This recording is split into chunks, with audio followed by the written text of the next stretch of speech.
This is a requested video from Scott, and I almost feel bad taking money for him because this question perfectly crystallizes something that I've been thinking a lot about lately.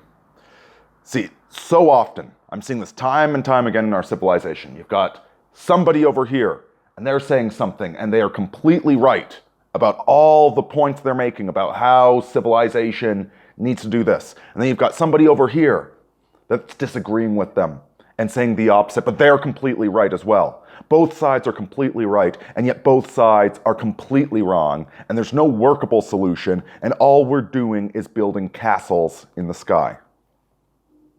That was the case with this recent conversation between Joe Rogan and Jordan Peterson. They're discussing the incel question, the ugly realities of the sexual market.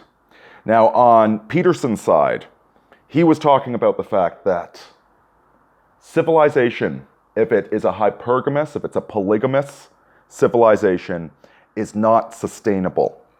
When 10% of the guys are getting 80% of the women, the other 90% of guys have no investment in society. They're not going to work, they're going to tear it down.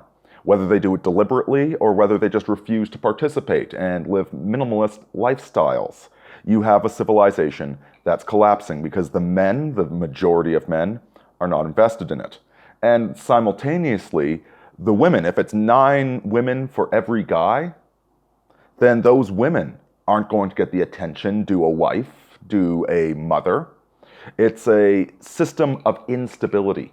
And that monogamy, or something close to monogamy, is the ideal situation if you want to have a civilized society where people can actually develop. Rogan, for his part, he was pointing out the fact that, okay, you enforce monogamy, and now all these guys that are incels, well, they're getting laid with wives that are disgusted by them. Because isn't the sexual market, it's a free market.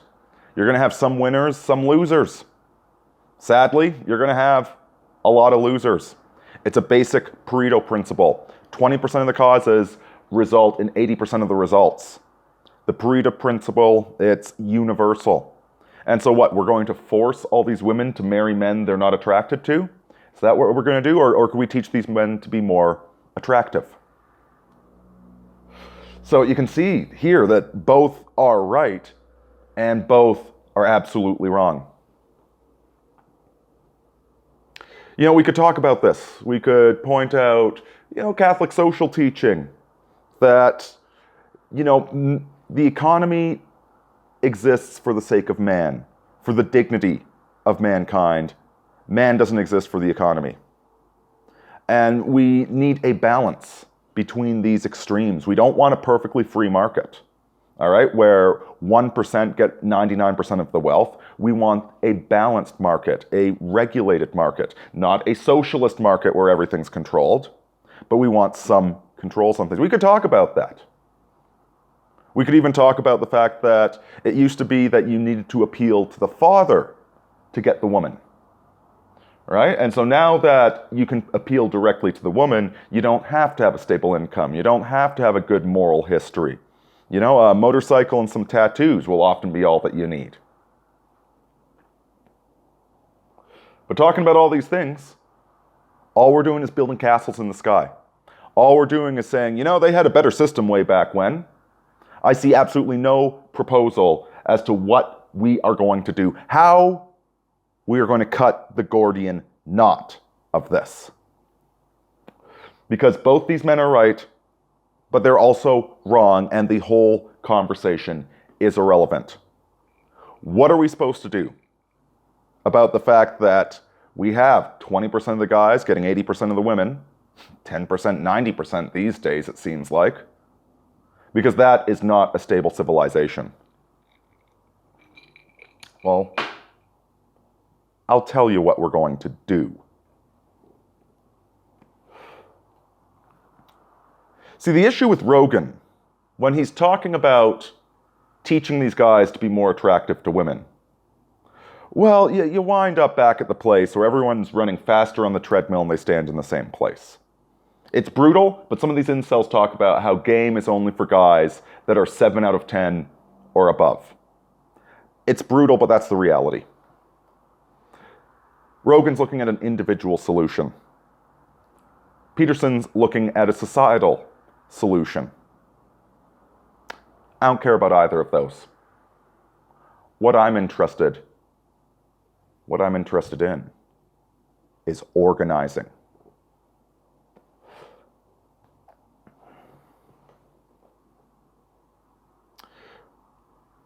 Rogan, his solution is too individualistic. In fact, all of our solutions are individualistic. This whole damn society, we are all atomized individuals, and yet we also have all these organizational social controls. You're an atomized individual, but if somebody acts against you, you can't go out and punch them in the jaw. The police will take care of it, or the court system will take care of it. We've got this anarcho-tyranny. How do we overcome anarcho-tyranny? And what we start doing is we start organizing as men. We are a generation without fathers. We were never initiated into masculinity. We were never inducted into male organizations. Nobody ever came to us and said, "Hey kid, you got a talent there. I want you to come join my team so you can learn, so you can apprentice, and you can move up the organization." Now, here's the one thing Rogan doesn't talk about. Certainly, teaching men to be masculine, teaching them to have game, etc. Yes, that's great. Encouraging them. He mentions that part. What he doesn't mention is the status you get for being part of the organization.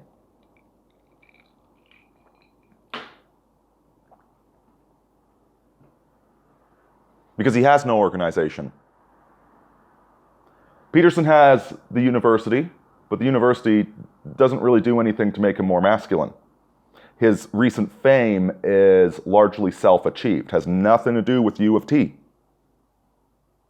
Rogan has no society.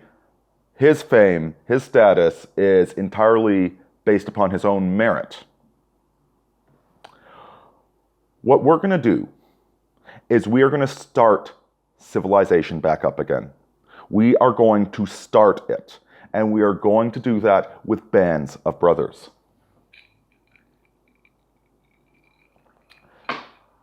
Rule number 1 is that you have to learn to be a man. We have boys running around all over the place, never taught to be men, never inducted into masculinity. Many of us have gone out there seeking after it, joining the military, picking up chicks, all these proxies for masculinity. Some of us have used those proxies to get there, to bootstrap ourselves, even though there were no male mentors, no male role models, to actually induct us into it. What we're going to start doing is not teaching the men to be more attractive, not teaching them game or merely game. We are going to start demanding that they be men. We're going to start organizing and forming hierarchies. Hierarchies that look out for one another. Not these corporate hierarchies. Not these hierarchies where you have to utter the shibboleths of your bosses, desperately clawing your way out of that bucket full of crabs to get anywhere. We are going to form hierarchies that actually value the men in them. We are going to form small hierarchies, small tribes. We are going to use these organizations to start inducting the young men, the young boys, inducting them into manhood, holding them to standards, setting an example for them, and giving them status because they're associated with this organization.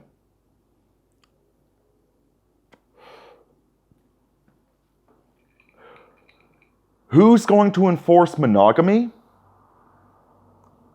We're going to enforce monogamy.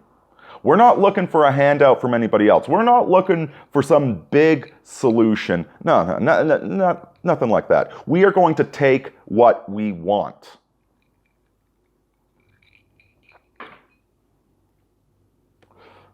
Scott had the right instinct. when he said that it used to be that you had to prove yourself to the father before you could get the woman. Except we don't have fathers anymore. We have absentee landlord fathers.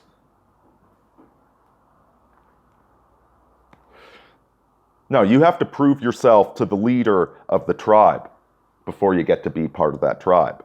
You have to be a man before you get to be part of this organization. You have to have your act together, and then you join the organization. Then we give you some of our social value. We start networking you. We start making sure that you're doing something productive, and we start finding stuff productive for you to do.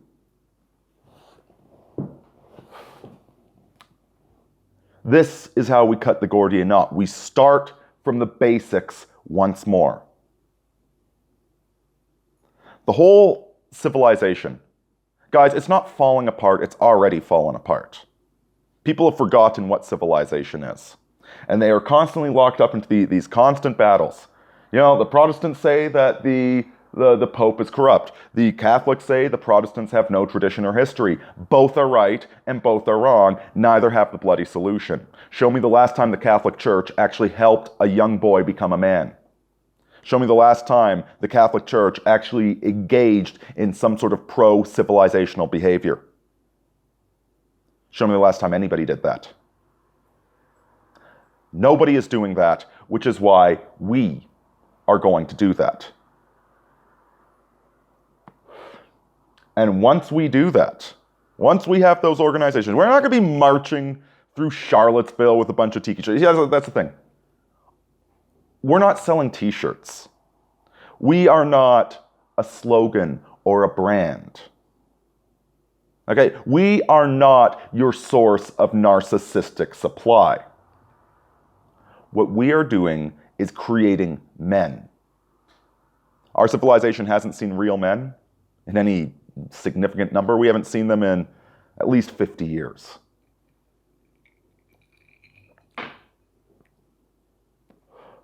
We're going to start creating men again. And once we create those men, we will get those men wives. And believe me, the ladies will be absolutely ecstatic over the whole thing. That's what we're going to be doing. And it starts with you holding yourself to masculine standards. Get your act together. Wash your balls, as Peterson would say. Learn to fight, like Joe Rogan. And then start networking, start forming hierarchies. This is how we change the world. Not by begging for scraps or begging somebody else to fix things, but by fixing them ourselves and seizing what we want. It's the losers that make history, folks. Romulus and Remus. Charlemagne and his paladins. And us, the most overeducated, wealthy, and unemployed bunch of losers who have ever existed. We are the ones who will be making the new society. Deus Volt, folks. Aurini, out.